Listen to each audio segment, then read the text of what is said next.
बिस्मिल्लाहिर्रहमानिर्रहीम, अस्सलाम वालेकुम। दोस्तों, आज हम बात करेंगे पाकिस्तान के एक अहम फल अनार के बारे में, जो कि इंतहाई खुश ज़ायक़ा होने के साथ साथ बहुत ज़्यादा तिबी अफादियत का हामिल फल है और ये अपने ज़ायक़े और ग़िज़ाई अफादियत की वजह से पूरी दुनिया में मशहूर है। आज की वीडियो में हम बात करेंगे कि अनार किन किन इलाकों में लगाया जा सकता है, इसकी कौन सी वैराइटीज़ यहाँ पे पंजाब में सक्सेसफुल हैं, इसके प्रॉब्लम्स क्या हैं, ख़ासकर अनार जो फटता है वो क्यों फटता है और इसका क्या तरीका है कि हम इसको फटने से कैसे बचा सकते हैं, इसकी पानी की क्या ज़रूरियात हैं, इसको खाद की कितनी ज़्यादा ज़रूरत होती है। तो आज की वीडियो में आप हमारे साथ जुड़े रहें, इंशाल्लाह आपको बहुत अहम मुफीद मालूमात जो हैं वो इस वीडियो में मिलेंगी। आज मैं मौजूद हूँ ज़िला लिया में, जो कि इंतहाई सख्त गर्मी वाला इलाका है और यहाँ पे अनार की कामयाब काश्तकारी की जा रही है। आज हम मौजूद हैं इसाक साहब के फार्म पे, जो कि इस बाग के मालिक हैं। हम उनसे आज इसके बारे में तफसीली डिस्कशन करेंगे। तो इसाक साहब, आप अपना मुकम्मल तारुफ करवाएं। मेरा नाम इसहाक अहमद बाजवा है, डिस्ट्रिक्ट लिया से मैं बिलोंग करता हूँ। तो मैंने अनार की बागवानी शुरू की थी सिट्रस के अंदर इंटरक्रॉपिंग करके, फर्स्ट जो मैंने एक्सपीरियंस किया था। इसाक साहब, बहुत शुक्रिया। नाजरीन, इसाक साहब के पास वैसे तो अनार की 33 वैराइटीज़ 33 अक़साम जो हैं वो मौजूद हैं। उनके पास काफ़ी सारी कलेक्शन है, इन्होंने पूरी दुनिया से अनार की कलेक्शन की हुई है। लेकिन हम सिर्फ़ इनसे उन वैराइटीज़ के बारे में बात करेंगे जो कि यहाँ पे पंजाब की जो कंडीशंस हैं इनमें सक्सेसफुल हैं। अनार उन इलाकों में ज़्यादा कामयाब है जहाँ पे मौसम खुश्क हो। अगर गर्मी होगी तो फिर भी ठीक है, अगर टेम्परेचर डाउन होगा तो फिर भी उसकी जो कलर है, पिगमेंटेशन है, वो ज़्यादा अच्छी आएगी। तो ये गर्म इलाकों में भी कामयाबी से काश्त किया जा सकता है। लेकिन गर्मी के साथ साथ इसके लिए खुश्की बहुत ज़रूरी है, क्योंकि अगर नमी वाले इलाकों में आप लगाएंगे तो फिर इसमें फंगस का इशू होता है, फिर फंगस डिवेल्प होता है और इसमें क्रैकिंग के इश्यूज़ आ जाते हैं। तो आज हम इसाक साहब से इनकी जो वैराइटीज़ हैं उनके बारे में बात करते हैं। इसाक साहब, ये जो वैराइटी पहली आप हमें दिखा रहे हैं, इसका नाम क्या है और इसकी पूरी मुकम्मल जो खसूसियात हैं वो आप हमें बताएं। जी सर, बिल्कुल। ये वाली जो वैरायटी है ये एंजल रेड की है और मेरे पास जो सबसे सक्सेसफुल वैसे वैरायटी है वो एंजल रेड ही है। यूएसए कैलिफोर्निया की वैरायटी है, अमेरिकन। तो एक तो ये है कि सर ये हार्ड क्लाइमेट में बड़ी सक्सेसफुल हुई है सर, क्योंकि हमारे ये डेजर्ट ही एरिया है। लोग अलीपुर में तो अनार लगाते थे पक्के वाट की ज़मीनों में, उधर तो बड़ा अच्छा होता है, इसमें कोई शक नहीं है। मगर सबसे प्रॉब्लम जो था ना वो रेतली ज़मीनों का था कि यहाँ पे फसलें भी इतनी अच्छी क्रॉप्स नहीं होती। तो कोई ऐसी बागवानी हो जो सिट्रस के अलावा कि जो अच्छी प्रोडक्शन आपको दे। तो हमारे तो सिट्रस के बागात भी थे, तो हमने ये एंजल रेड को ट्रायल बेसिस पहले शुरू में लगाया था। फिर हमने कोई 2 एकड़ डेजर्ट लेज़र करके, टिब्बा लेज़र करके उस पर लगाया। माशाल्लाह उस पर भी बड़ा अच्छा रिज़ल्ट आया। तो ये देखें सर, माशाल्लाह फल तो बड़ा अच्छा है। इस वैरायटी को फल लगता ही बहुत ज़्यादा सर, ये देखें सर, ठीक है। ये नॉर्मली फल लगता है तो ये सर पौधे जो है ना ये ज़मीन के साथ नीचे टच होने लग जाते हैं। तो ओवरऑल आप पौधे के ऊपर देखेंगे तो बड़ा अच्छा सर फल है और क्वालिटी का फल है, जो अंदर से भी रेड है और बाहर से भी रेड है। अंदर से इतना डार्क रेड तो नहीं कह सकते, इसे पिंकिश शेड देना लग जाता है जो ही शबनम रात को पड़ना शुरू हो जाती है बेसिकली। तो तब सर ये वाली वैरायटी जो है डार्क रेड भी हो जाती है।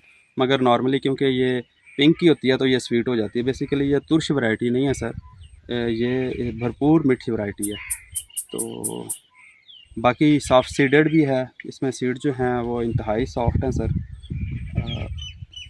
ये देखें फल भी बड़ा अच्छा है, बड़ा खूबसूरत फल है सर। देखें इसके ऊपर हमने कुछ फ्रूट्स के ऊपर हमने कवर चढ़ाया हुआ था, कोई स्क्रैच वगैरह नहीं है, बड़ा खूबसूरत फल है माशाल्लाह। इसाक साहब, जो आपने हमें ये वैरायटी दिखाई है रेड एंजल, इसका साइज़ कितना होता है, इसका वज़न कितना होता है? जी सर, बिल्कुल साइज़ बड़ा अच्छा साइज़ होता है फ्रूट का। फ्रूट का दिखने में माशाल्लाह बड़ा हैंडसम साइज़ है। और अगर आप ऑन एवरेज फ्रूट आप देखें तो इसका 300 ग्राम से लेके फ्रूट का साइज़ जो है 600 ग्राम तक चला जाता है एंजल रेड का। और अगर अभी ये मेरे पास ये टेनिस बॉल है सर, मैं आपको इसके फ्रूट के साथ कंपेयर करके दिखाता हूँ, इसके साथ ऐड करके नज़दीक, तो आपको अंदाज़ा हो जाएगा। ये देखें सर कितना ज़्यादा डिफरेंस है इसका अनार का और टेनिस बॉल का सर, ठीक है सर। और इसी तरह ओवरऑल हमें फ्रूट की जो है वो प्रूनिंग करना पड़ती है ताकि फ़्रूट का जो साइज़ है ओवरऑल अच्छा लिया जा सके, क्योंकि इसके ऊपर जो अगर आप ये देखें तो ये क्लस्टर्स की शेप में, गुच्छों की शेप में फ़्रूट लगा हुआ है सारा। तो ये फ़्रूट कुछ तड़ाई करना पड़ता है। ये तो शुरू में हमने बेसिकली डिस्प्ले के लिए पौधे कुछ रोके हुए थे कि ओवरऑल एक आइडिया हो सके देखने वाले दोस्तों को कि भी इस पौधे के ऊपर फ्रूट कितना का लग सकता है, ताकि एक फ़्रूट की एस्टिमेशन के लिए। बाकी ओवरऑल अगर आप देखें तो फ्रूट की क्वालिटी भी बड़ी अच्छी है और साइज़ भी बड़ा अच्छा है और कम एज में सर। इसाक भाई ये बताएं कि हम अपने नाजरीन को बताते रहते हैं कि आप ब्लैकबेरी लगाएं क्योंकि ये 1 साल के बाद फ्रूटिंग पे आ जाती है।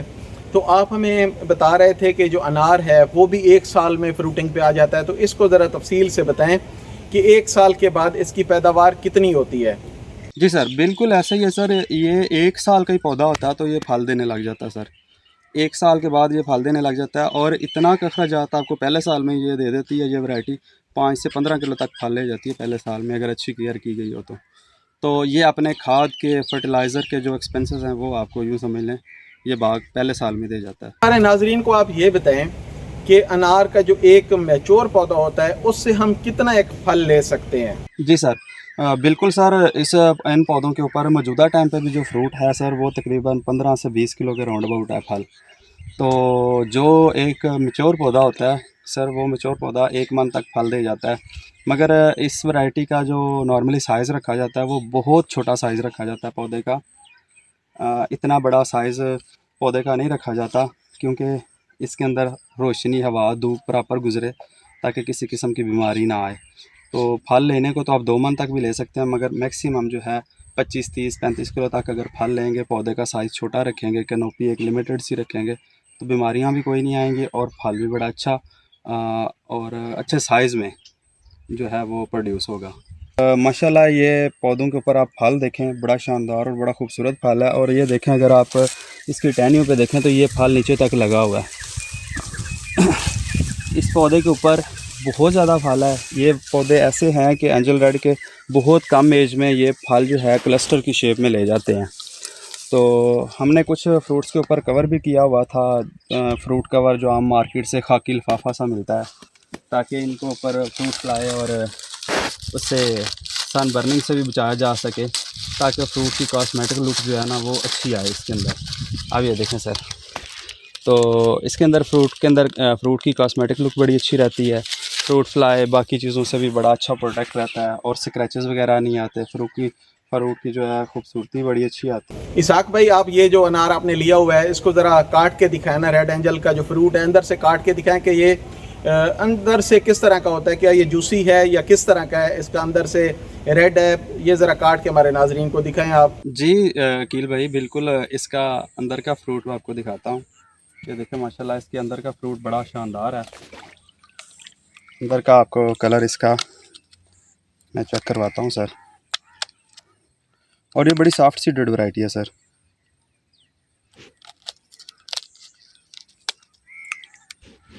अब ये देखें माशाल्लाह, इसके अंदर पिंक का शेड जो है वो डेवलप होना शुरू हो गया, बल्कि रेडिश टोन आ रही है। तो ये भरपूर स्वीट। और ये देखें सर, ये देखें, ये देखें, ये देखें, ये किस तरह जूस है इसके अंदर। आपको एक और दाना सर तोड़ के दिखाता हूँ। ये देखें सर,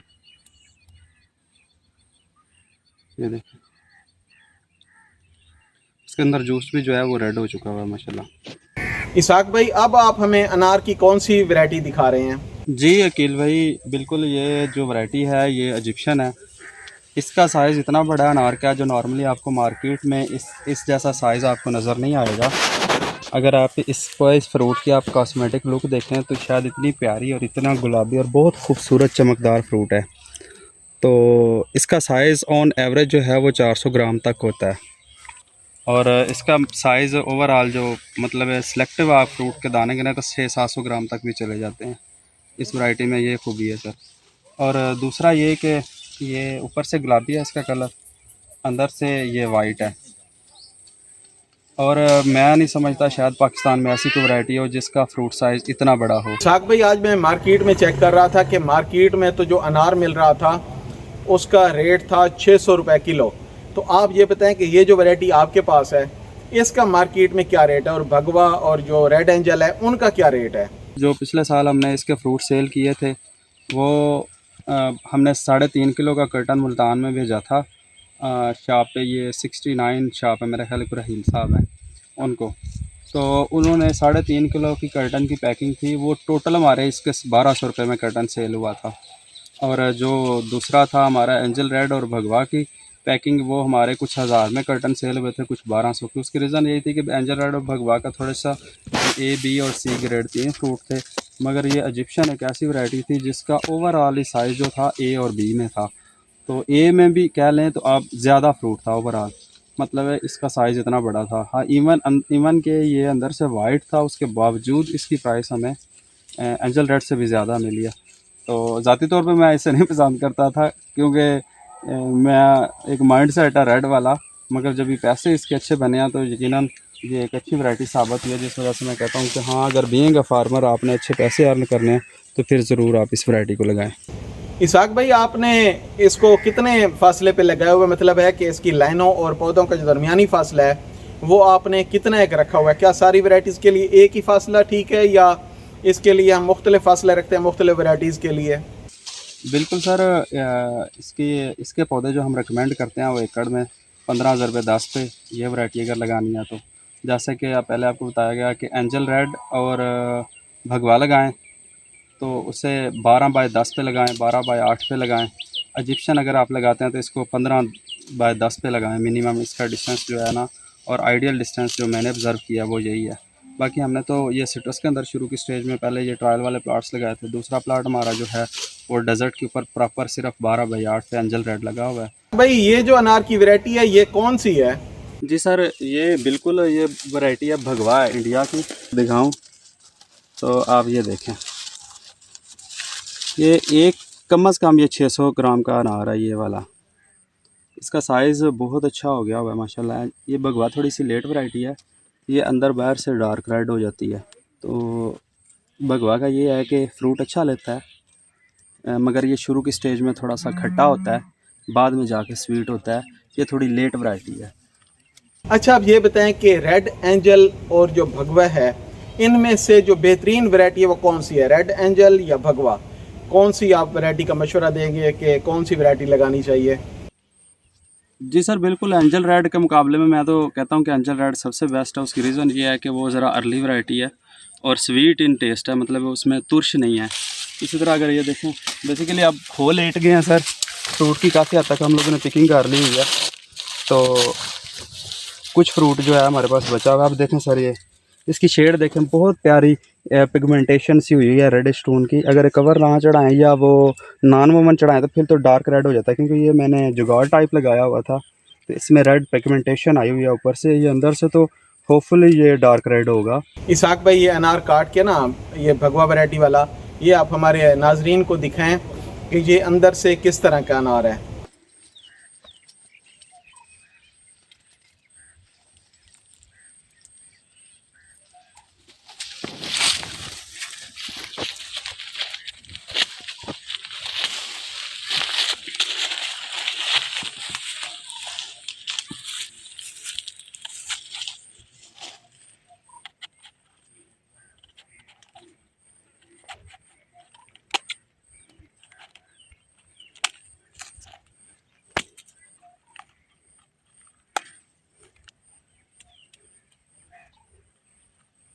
ये अभी पिगमेंटेशन हो रही है सर इसकी, ये थोड़ी लेट वैरायटी है, बट शुरू की स्टेज में तो ये तुर्श होती है, मगर बाद में फुल मीठी हो जाती है।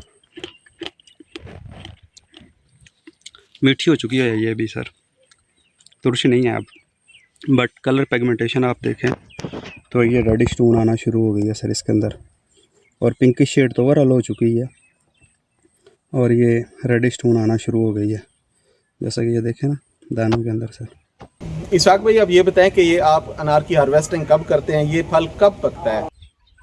जी सर, बिल्कुल इसका क्योर होने का टाइम है अगस्त में ये पक जाती है। अगस्त के शुरू में ये मीठी हो जाती है, अगस्त आखिर तक बड़ा बेहतरीन कलर जो है वो डेवलप कर लेती है इनर आउटर सर। वैसे तो अनार के पौधों को बहुत कम पानी की ज़रूरत होती है, क्योंकि ज़्यादा इरिगेशन की वजह से इसमें डिफरेंट प्रॉब्लम्स आते हैं, इसमें डिफरेंट बीमारियां आती हैं।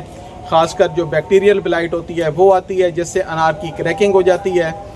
तो इसहाक साहब से हम पूछते हैं कि ये इसको कितना एक पानी देते हैं और ये कितना एक पानी इसको रिकमेंड करते हैं। जी सर बिल्कुल, इसको पानी इतना ज़्यादा ज़रूरत नहीं है। पहले साल आपको जस्ट ये मार्च अप्रैल मई और जून में आपने केयर कर दें, उसके बाद तो आप इस अनार की तो ऐसी खेती है सर, इसको आप 3-3 माह बाद भी पानी देंगे तो ये सर्वाइव करता है। बेसिकली इसको इतना ज़्यादा पानी की ज़रूरत नहीं है। हाँ बिल्कुल, जो रेनी एरियाज़ हैं जहाँ पे बारिशें बहुत ज़्यादा होती हैं या पानी की नमी बहुत ज़्यादा, वहाँ पे कोशिश करें कि इसको बेड पे लगाएं ताकि इसको पानी कम से कम मिले, तो ये बेहतरीन प्रोडक्शन देता है सर। और सिट्रस और मैंगो के साथ तो सर इसका इतनी प्यारी इंटरक्रॉपिंग और हल्के छदरे साए में इतनी अच्छी प्रोडक्शन देता है, शायद ही हो। मैं आगे आपको बाकी सिट्रस के बड़े बाग में जो दूसरे पौधे हैं वो भी सर दिखाता हूँ, आप देख के उनका साइज़ और उनके फ्रूट की कॉस्मेटिक लुक देख के खुद ही हैरान रह जाएंगे। जैसे इसहाक साहब, आप अनार को कितनी एक खाद देते हैं और ये देते कब हैं, इसकी टाइमिंग क्या होती है, ये ज़रा हमारे नाजरीन को बताएं। जी सर बिल्कुल, फर्टिलाइज़र जो है वो फर्टिलाइज़र इसको इतना ज़्यादा एक्स्ट्रा ऑर्डनरी ज़रूरत नहीं है। आप शुरू में फरवरी में आप इसको फास्फोरस DAP दे दें और पोटाश दे दें। ये हम सिट्रस को तो नॉर्मली 1 kg डालते हैं, इसको आप ½ kg भी एक जवान पौधे को डाल दें तो इट्स मोर देन इनफ। बाकी बागात की निस्बत मैं कहता हूँ कि इसकी 50% भी खाद डाल दी जाए तो ये बेहतरीन प्रोडक्शन दे जाता है। और दूसरी इसमें मैंने खूबी सर ये देखी है कि ये 4 माह की टोटल क्रॉप है। मार्च और अप्रैल में फ्लावरिंग कर रहा होता सर, और जुलाई और अगस्त में एंड क्योर हो जाता है। अब जैसे कि मेरे पास एक इजिप्ट है, मिस्र की वैरायटी है, वो जुलाई में तैयार हो जाती है, और जो है ये है अगस्त में, एंजल रेड ये अगस्त में तैयार हो जाती है। इस पर बेसिकली 2 माह में फ्रूटनिंग सेट होती रहती है। तो जो जुलाई मार्च में सेट होता है फ्रूट, वो अगस्त के शुरू में ही बड़ा अच्छा साइज़ डेवलप कर लेता है, और जो अप्रैल में फ्रूट सेट होया होता है वो अगस्त आखिर तक वो भी बेहतरीन साइज़ अपना डेवलप कर लेता है, और टेस्ट में भी बड़ी शानदार है सर। इसहाक भाई, ये बताएं कि अनार पर कौन सी बीमारियां और कीड़े जो हैं वो ज़्यादातर हमलावर होते हैं और आप इनको कैसे कंट्रोल करते हैं। जी सर बिल्कुल, आप बीमारियों पे बात करें तो बीमारियों में सर इसको कोई ऐसा कोई ख़ास बीमारी तो नहीं है। मैं एक फ्रूट फ्लाई आता है अटैक, तो उसके लिए अगर आप कोई भी स्मेल वाली दवाई जो है वो स्प्रे कर दें तो उससे भी वो भाग जाती है। जैसे फरनैल की गोलियां आप उसका भी टैंकी में 1-2 डाल के स्प्रे कर दें तो मोर देन इनफ है, उससे फ्रूट फ्लाई भाग जाती है। मगर हमने तो ये आपको जैसे कि दिखाया पहले, ये फ्रूट कवर जो हमने खाकी किस्म के ये चढ़ाए हुए थे फ्रूट के ऊपर, तो ये सबसे एक तो सस्ता है और चीपेस्ट है, और दूसरा ये कि अब दुनिया ना वैसे भी जहरों से दूर होती जा रही है। तो अब एक स्प्रे करें हम डैना डैम की तो सर वो तकरीबन 2500 रुपये में एकड़ की पड़ती है। 2 स्प्रे हमें 10 दिन के बाद स्प्रे करना पड़ती है। आखिरी 1 से डेढ़ माह अनार को स्प्रे करने पड़ते हैं, 10-10 दिन बाद तकरीबन 3-4 स्प्रे करना पड़ते हैं अगर स्प्रे करें तो। मगर उससे ये मुझे सस्ता और अच्छा और आसान हल यही लगा कि फ्रूट कवर एक मिलता है, वो नॉर्मली जो आप बड़े शॉपिंग मॉल्स पे वो आपको आजकल शॉपिंग बैग जो देते हैं ना सर, इस टाइप का नॉन-वूवन कपड़े का बना हुआ मिल जाता है। अगर वही आप फ्रूट कवर चढ़ा देते हैं सर, वो तकरीबन 3-4 रुपये का पड़ता है और 3 साल तक वो चल जाता है। 5-1 हज़ार रुपये लेबर लेती है 1 एकड़ का खर्चा सर, वो कवर कर देती है। उससे एक तो ये है, ये आंधी से एक दूसरे के ऊपर फ्रूट स्क्रैचेस ला के स्क्रैचेस नहीं पड़ते आपस में टच होते हुए, और दूसरा सन बर्निंग ये वाला इशू नहीं आएगा बिल्कुल भी। थर्डली ये कि उसके ऊपर फ्रूट फ्लाई का अटैक नहीं है। जैसा कि देखें ये वाला फ्रूट है ना, अब इसके ऊपर सर वो चढ़ा हुआ था फ्रूट कवर, आप इसकी कलर देखें और कॉस्मेटिक लुक देखें, माशाल्लाह कितनी खूबसूरत है।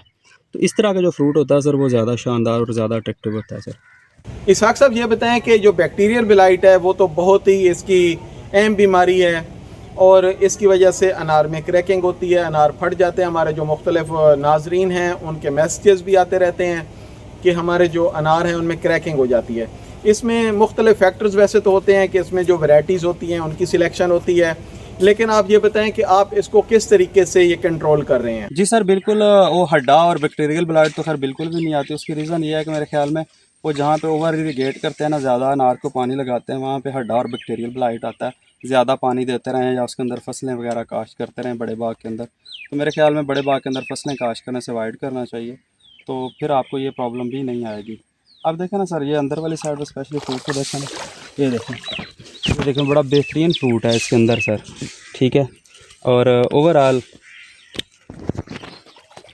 देखेंगे सर अच्छा फ्रूट है, कलर भी अच्छा है सर, कोई ऐसा इस तरह के स्पॉट्स नहीं है। अलबत्ता बारिश आती है ना, तो उसके दौरान अगर आपको एक आध स्प्रे टैबुकोनाज़ोल का कर दें या कॉपर ऑक्सीक्लोराइड का कर दें, इट्स मोर देन इनफ। या जैसे मैंने बताया कि इन टहनियों के दरमियान हवा और रोशनी का गैप हो, ब्रांचेस करें। ये देखें ना, इस वैरायटी के ऊपर आप क्लस्टर की शेप में फल लगा हुआ है। अब बेहतर तो था इसमें से सिर्फ 2 से 3 दाने रखे जाते, तो एक बड़ा हैंडसम किस्म का साइज़ आप गेन कर जाते। अब ये देखें, ये अनार का दाना माशाल्लाह कितना खूबसूरत है, बड़े बड़े साइज़ में लगा हुआ है। फ्रूट का साइज़ का इशू नहीं है, ये मेरे ख्याल में इंतहाई कमज़ोर ज़मीन में भी बड़ा बेहतरीन प्रोडक्शन दे जाता है। सिर्फ रीज़न ये है कि आपने इसको इस तरह ऑर्गेनाइज़ करना है कि पानी ओवर इरीगेट ना हो एक नौजवान बाग को, या इनको बेड के ऊपर शिफ्ट कर दें। बहुत सारे लोगों ने मैंने देखा उनके नीचे खड्डे निकाल के फुल पानी नीचे खड़ा होता है, तो इस चीज़ से थोड़ा सा अवॉइड किया जाए। नाजरीन, उम्मीद है कि आज की वीडियो में आपको बहुत अच्छी इन्फॉर्मेशन मिली होगी। मैं आपको इसके साथ साथ ये बताता चलूँ कि जो जनूबी पंजाब के अज़ला हैं, ख़ासकर मुल्तान, मुजफ्फरगढ़, लिया, उसके अलावा डीजी खान, राजनपुर, रहीम यार खान, जहाँ पे कम बारिशें होती हैं, तो इन इलाकों में इसकी कामयाब काश्त की जा सकती है। आपके अगर कोई अनार की काश्त के बारे में कोई सवालात हों तो कमेंट बॉक्स में लिखें, इंशाल्लाह जल्दी जवाब दिया जाएगा। इसके साथ ही अपने मेज़बान अकील फ़िरोज़ को इजाज़त दें। अल्लाह हाफ़िज़।